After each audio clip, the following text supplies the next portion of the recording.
안녕하세요. 놀라운 논란의 미스터 논란입니다. 오늘은 토트넘에서 활약하고 있는 손흥민 선수의 전 감독이었던 포체티노 감독과 관련된 소식입니다.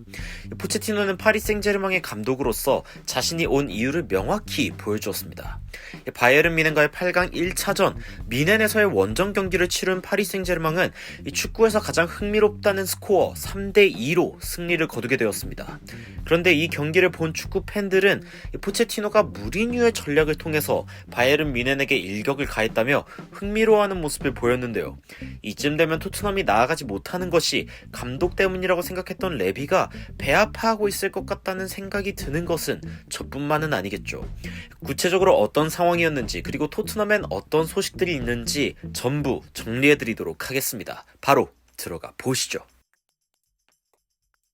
이 파리 생제르맹은 바이에른 뮌헨과의 원정 경기에서 3골을 넣으면서 자신의 홈에서 치러지는 2차전에 상대에게 큰 심리적 압박을 주게 되었습니다.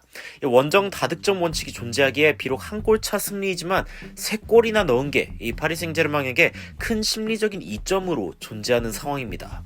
이 경기의 백미는 마지막 득점 장면, 은바페의 마무리 슈팅이었는데 상대 수비수인 보아탱을 앞에 두고 먼저 포스트를 노릴 듯한 슛페이크 후 바로 보아탱이 수비하기 위해 벌린 다리 사이로 그대로 슛을 한 은바페, 강하고 낮게 가까운 포스트로 공이 빨려 들어가는 장면이었는데요. 이제 호날두와 메시의 시대가 지나고 홀란드와 은바페의 시대가 왔다는 느낌이 강하게 드는 마치 메시와 비견할 만한 은바페의 좋은 마무리였습니다. 이 장면이 더욱 파리에게 소중한 것은 이번 경기에 슈팅 기회가 많지 않았기 때문인데요.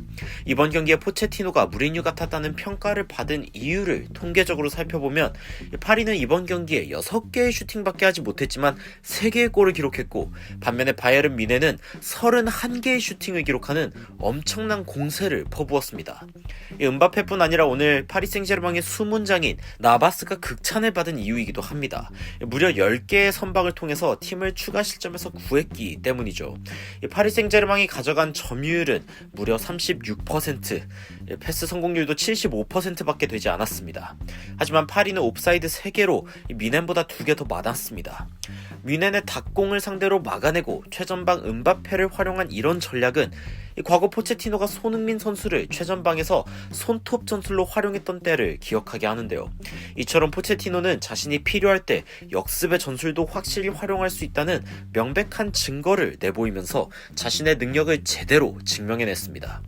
토트넘의 한 팬은 슈팅 숫자의 어마무시한 차이를 지적하자 한 리버풀 팬은 마우리시오 포체티노가 아니라 무리뉴 포체티노라면서 찬사를 보냈고, 토트넘 팬들은 배아파할 수밖에 없는 상황이 되었습니다. 심지어 포체티노 감독은 선수들의 희생정신에 대해 큰 감사를 표하며 무리뉴가 그토록 원했던 멘탈리티를 파리에서 보여주기도 했습니다. 사실상 뮌헨과의 2차전이 남아있고 레반도프스키가 출전하지 않기도 했으며 아직 8강전이기 때문에 우승컵까지 많은 과정이 남아있는 상황이기는 하지만, 그래도 뮌헨과의 경기에서 포체티노가 거둔 결과는 인상적일 수밖에 없는 이유, 바로 토트넘에서 2대7로 참패했던 이 포체티노가 파리에서 기어코 승리를 거뒀기 때문일까요? 이러한 상황이 레비에게도 신경 쓰일 수밖에 없던 것인지 이번 여름 레비가 1억 4천만 파운드까지 소모할 수 있을 것이라며, 심지어 팀의 주축 선수인 케인을 팔지 않고서도 이 같은 투자가 가능할 것이라고 보도했는데요. 어떤 내용인지 바로 들어가 보시죠. 이 풋볼 런던에서는 토트넘에서도 이번 여름 주축들을 처분하면서 최대한 이적 자금을 마련하는 방향을 잡고 있다는 보도가 나왔습니다. 심지어 손흥민이나 케인 등 이 팀의 주요 선수들을 팔지 않겠다는 취지인데요. 이 보도는 알리, 다이어, 윙크스, 오리에, 라멜라, 알더베이럴트, 시소코 등 현재 주전급 멤버들을 트랜스퍼마르크트의 가치에 따라 이적을 시켰을 경우에 1억 4천만 파운드, 즉 2,100억 원에 달하는 이적 자금을 마련할 방침이라 전해졌습니다. 이제는 레비도 최고의 결과를 위해서는 단지 최고의 시설 그리고 감독으로는 불가능하다는 것을 인정하는 것일지 이번 여름 이적 시장이 주목되는 이유입니다. 무리뉴는 연일 토트넘이 붕괴되는 이유가 선수들의 실수이자 실력이라 평했고, 이는 명확히 이번 시즌 토트넘의 선수들 혹은 자신의 직업 둘 중 하나를 위기에 처하게 하는 발언임이 분명한 상황입니다. HITC의 또 다른 보도에 의하면 토트넘은 이번 시즌 맨시티에서 계약 기간이 끝나는 아게로를 데려올 수도 있는 상황이라며 토트넘이 챔피언스 리그에 진출하지 못하더라도 아게로가 토트넘에 올 용의가 있다는 소식을 전하며 토트넘 팬들을 흥분시키기도 했습니다. 과연 토트넘은 주축 선수들을 과감하게 팔아치우는 결단을 내릴 수 있을까요? 레비가 포체티노를 무리뉴 감독으로 대체한 용단을 내린 만큼 어쩌면 커다란 결단이기도 한 이번 여름이 더욱 주목되는 이유입니다.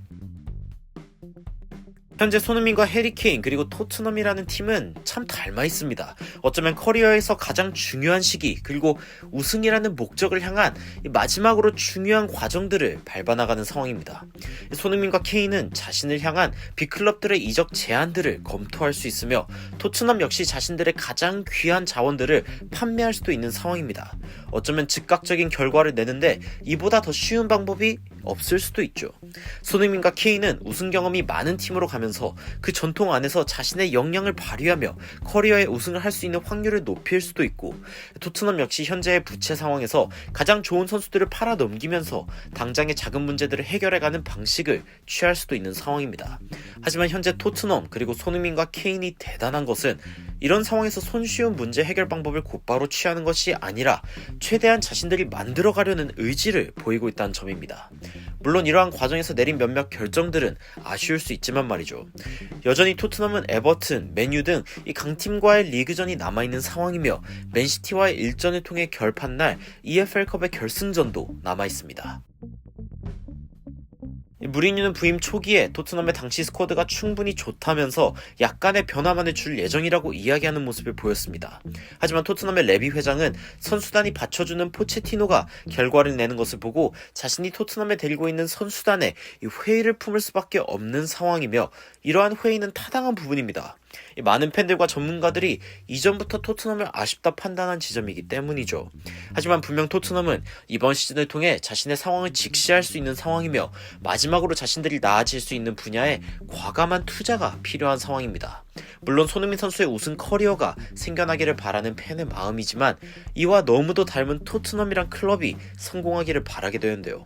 이 토트넘이란 클럽이 손흥민과 케인이란 이 시대의 재능을 통해 잡게 된 기회를 만약에 이번에 놓치게 된다면 다시 중위권에 만족하는 클럽으로 돌아가게 될 것은 불보듯 자명하기 때문입니다. 여러분들의 의견은 어떠신가요? 토트넘을 오랫동안 지켜봐 오신 분들은 손흥민 선수 때문이기는 하지만 미운 정도 꽤 많이 드셨을 듯한데요. 손흥민과 토트넘이 함께 윈윈하는 그리고 성장해 나가는 모습을 보고 싶은 마음으로 응원하면서 영상을 마치도록 하겠습니다. 추가적으로 흥미로운 외신 소식이나 해외 반응 있으면 전달드리도록 하겠습니다. 놀라운 논란 되드리는 미스터 논란이었습니다. 시청해주셔서 감사합니다.